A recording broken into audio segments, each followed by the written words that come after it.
stop feeding people who'd starve you, that harsh truth is the secret no one dares to tell you, yet it holds the power to change everything about how you live and who you become.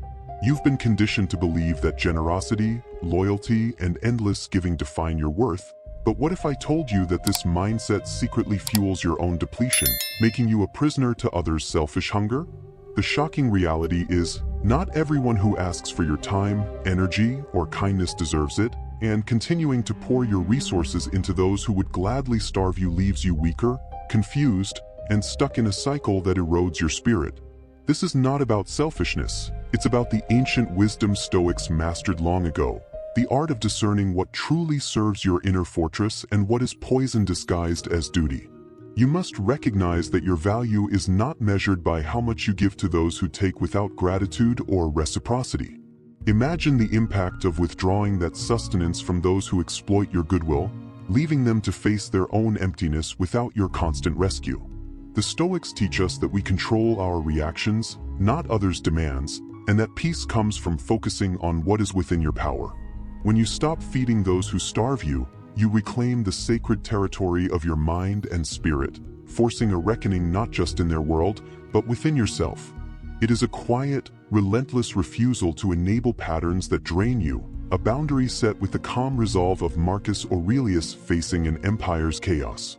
The secret here is not vengeance or bitterness but liberation. You build walls not to isolate but to protect the garden where your soul can thrive, undisturbed by parasitic roots. There's a hidden cost to continued giving to the ungrateful, the slow erosion of your energy and sense of self that even the loudest cries for help can't justify. In fact, the Stoics warn against allowing external chaos to govern your internal peace, urging you to remember Epictetus's lesson that it's not events themselves, but your judgment of them that disturbs you. So when people repeatedly take from you, starving your well of patience and kindness, it is your judgment and choices that must change. You start by saying no without guilt, knowing that you are not the provider of everyone's survival. Sometimes survival is their own responsibility. This is a hidden power few wield because society glorifies martyrdom, but the true strength lies in choosing where to invest your energy. The challenge is brutal yet illuminating. Can you see the shockingly simple truth that your generosity is not an endless fountain but a resource to be guarded, lest you become a desert yourself? Stoicism reminds you that your virtue lies in wisdom and justice, and wisdom demands knowing when to stop, while justice demands fairness, including fairness to yourself. If you feed those who starve you, you betray the very principle of justice you owe yourself. This isn't a call to coldness but a warning to awaken your self-respect so fierce that it outshines the darkest manipulation. The subtle art of detachment, as Seneca demonstrated, is not abandonment but an act of courage, choosing yourself over the chaos others invite. Picture the liberation of standing firm while others scramble, knowing that your tranquility is not hostage to their hunger. This refusal to enable is the most profound gift you can give yourself, a steady pulse of power beneath your skin that says, I decide what nourishes me.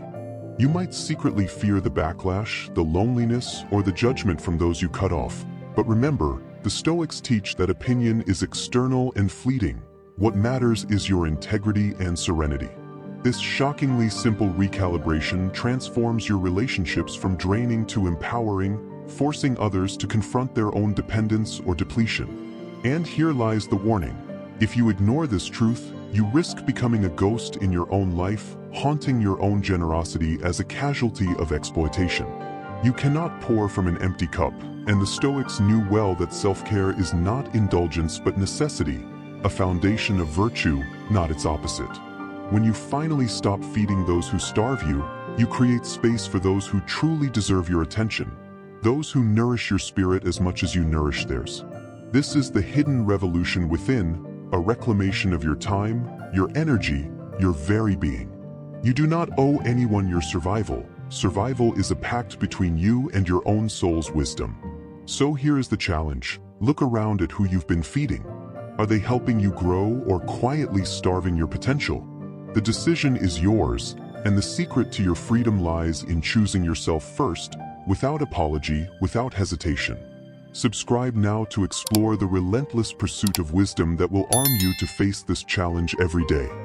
You may think cutting ties with those who drain you will leave a void, but paradoxically, it fills you with something far more precious: clarity. The hidden shock is that when you stop feeding toxic dependency, you awaken a reservoir of inner strength you never knew existed, a strength forged in the Stoic fire of endurance and reason.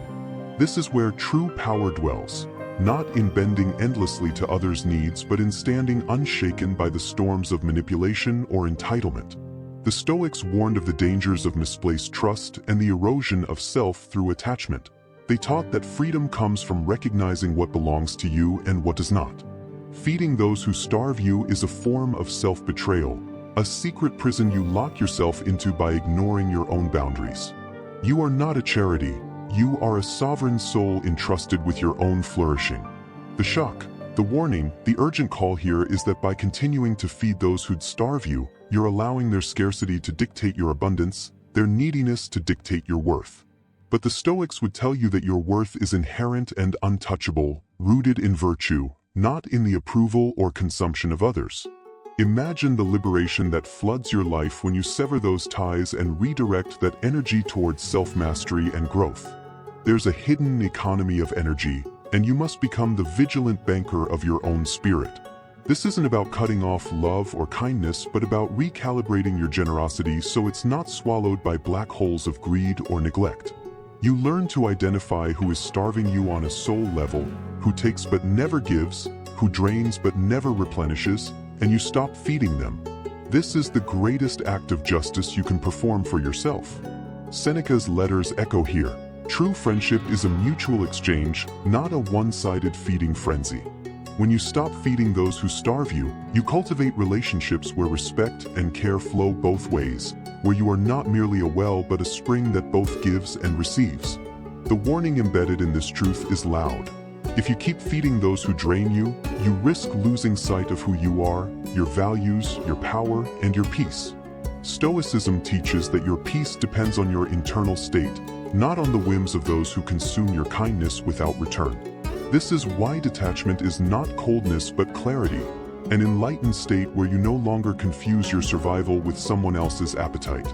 The secret you hold is a boundary stronger than any fortress, crafted by your own reason and resolve. Will you choose to starve those who starve you, or will you continue to feed them until you vanish in the shadows of their greed?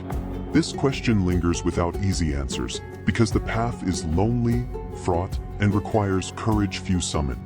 But know this, the moment you embrace this Stoic truth, your life begins a transformation as profound as it is silent. You don't just stop feeding others, you start feeding yourself, your courage, your wisdom, your serenity. This is the open-ended challenge you face, the continuous work that defines your freedom. Subscribe now and step into the relentless pursuit of Stoic wisdom that will guide you through this battle.